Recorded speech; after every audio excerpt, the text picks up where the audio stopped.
tujuan kita kemana, Ra? Oke ya sahabat, jadi sore ini belum sore lah, ini masih siang kayaknya. Siang, Mas. Ya, tapi menuju waktu Siang menjelang sore. asar ya. Jadi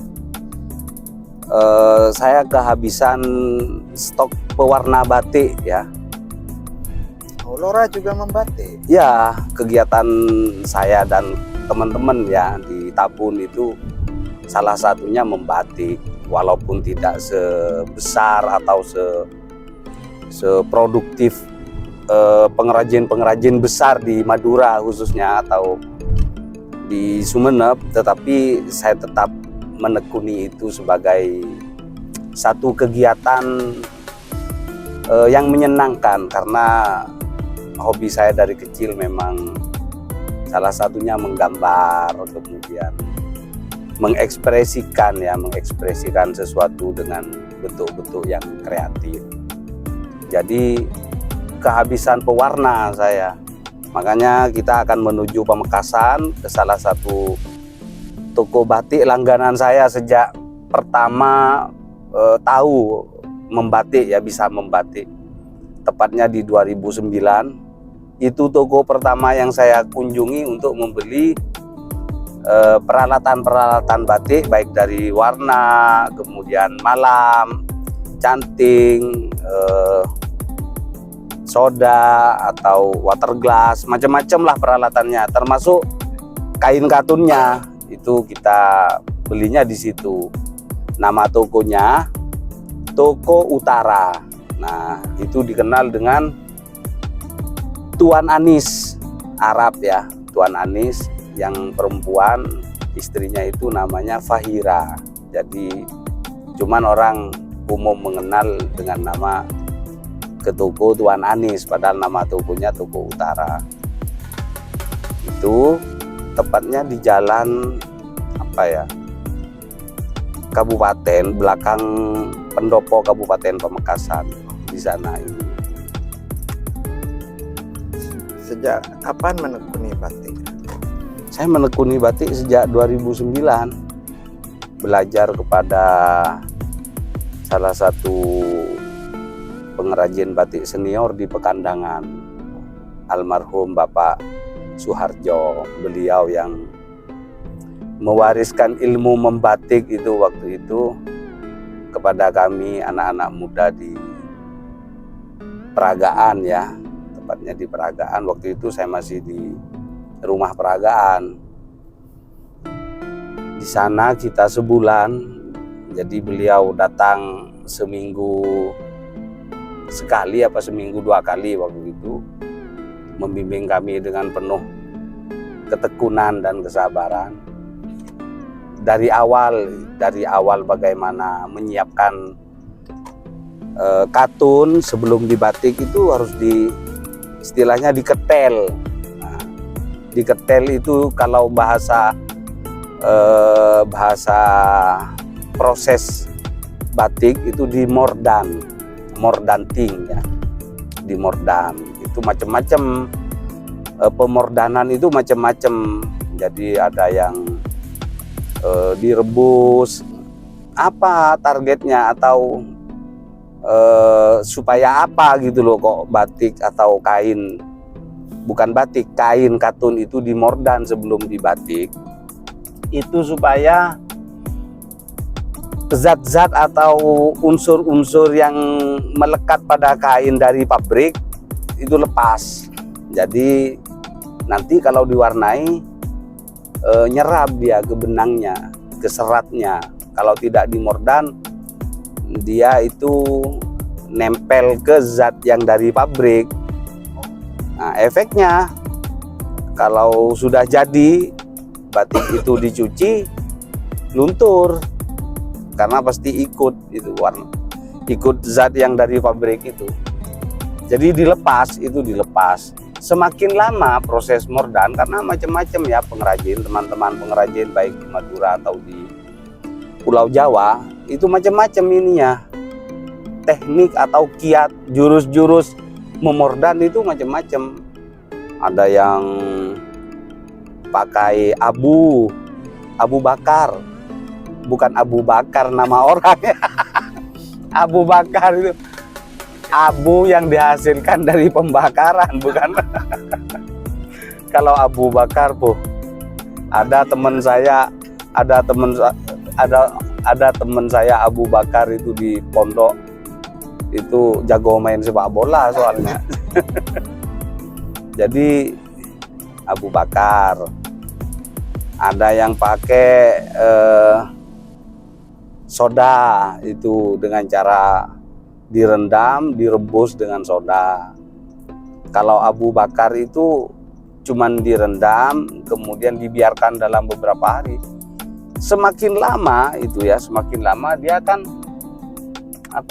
serat-serat itu kalau direndam di air itu kan mengembang dia.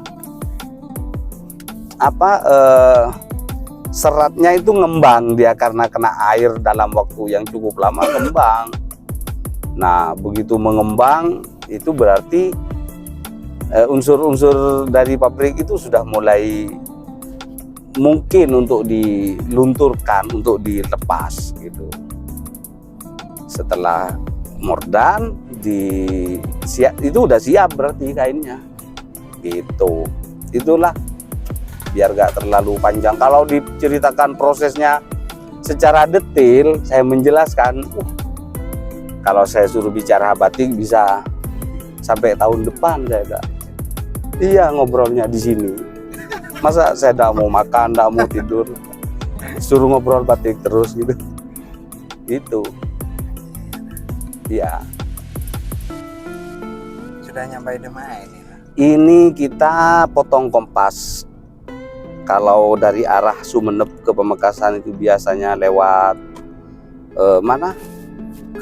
Ya, lewat Larangan, lewat Gendingan itu, Tentenan. Kita enggak. Larangan kantor polisi, belok kiri ke arah Galis. Ini jalur favorit saya karena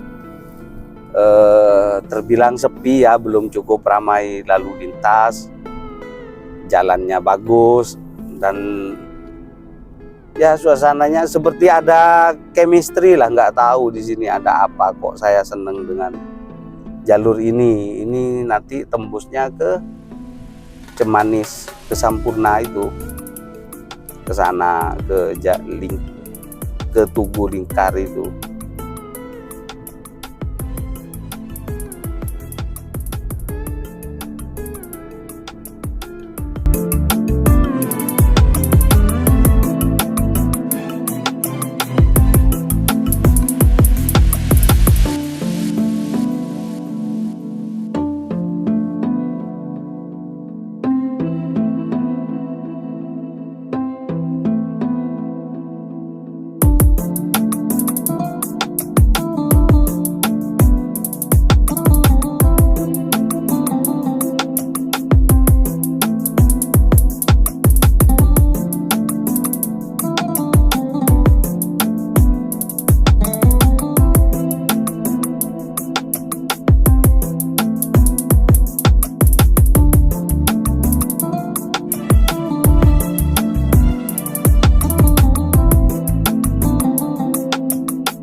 Nah, ini kita udah di, nggak terasa ya, udah di daerah kantor kabupaten, kantor bupati, kantor dinas. Nah, itu gedung pemuda. Nah, ini kita masuk di sini, nggak jauh kok dari sini. Nah, itu mobil pick up merah. Nah, di sekitar itu. Oke, kita parkir di tempat yang teduh aja supaya nggak mengganggu ini. Oke, let's go.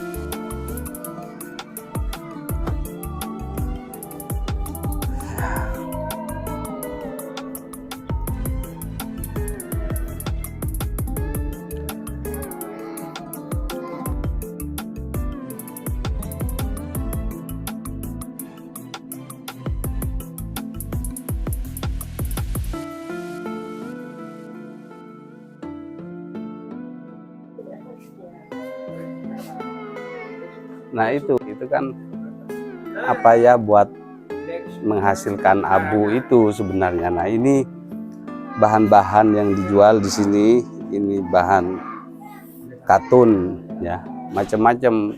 Jadi variasi harganya ada yang dari mulai 50.000 per meter dan seterusnya. Gitu.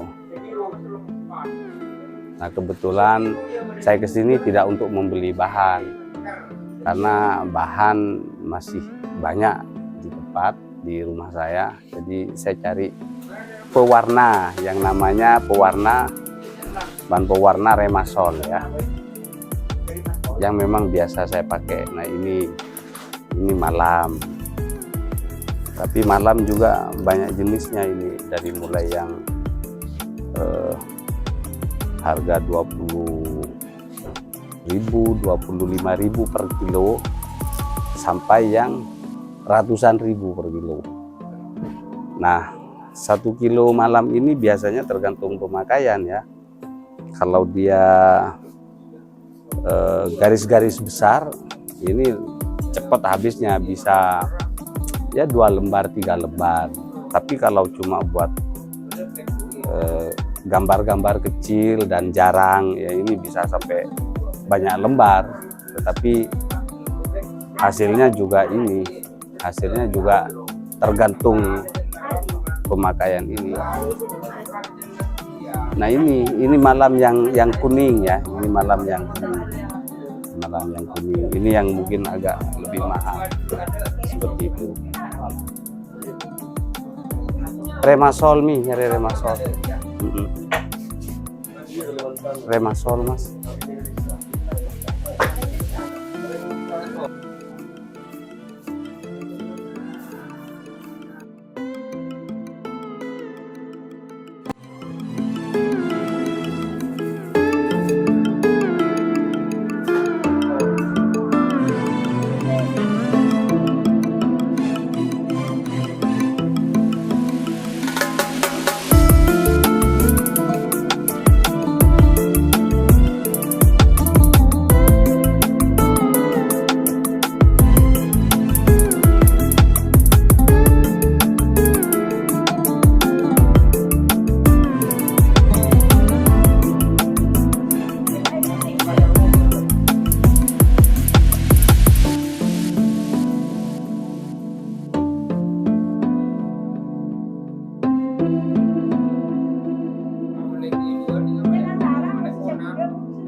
udah kelar ya, udah selesai sebentar memang, karena hanya kebutuhannya hanya beli obat pewarna, nggak beli yang lain masih banyak gitu.